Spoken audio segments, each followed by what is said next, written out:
G'day, this is a very quick video to show you how to make your own washable, reusable cotton face mask for you, your friends, your family and your community. First, to make the stencil, get a card and fold it in half. We'll demonstrate how to make a medium-sized face mask. The other sizes at the end of this video. Mark and cut out the A to B and B to C lines. Then unfold to reveal the stencil. Note the D line is for the inner pocket layer. This stencil can be used to make the outer, pocket and inner layers of the mask that you need to sew together. Place the stencil on the cotton material, trace and cut it out. Leave an edge for sewing. Do this for all three layers. Then fold and sew together the A to B lines on the top and bottom for the nose and chin fitting. On the pocket layer, fold over the D line and sew.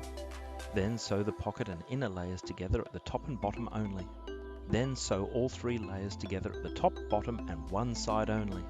Leave one side free so you can turn it inside out. Then cut and sew a flexible piece of wire for the nose bridge fitting at the top of the mask, and sew around all edges again. Then fold a small pocket on each side, thread and knot the elastic. Then adjust the elastic to hide the knot inside. Make more than one so you can wash them after every use. As these are cotton masks, they're not as adjustable as commercial ones, so you'll need to make sizes to fit the wearer. The table should help. You may need to adjust based on your own features. The beautiful music in this video was Birds by Scandinavianz. Please show them some love in Google or YouTube. This is our very first video. Please show us some love by liking, subscribing and sharing. That way we can make you more videos. Please leave us feedback in the comments to tell us how we did. Uru!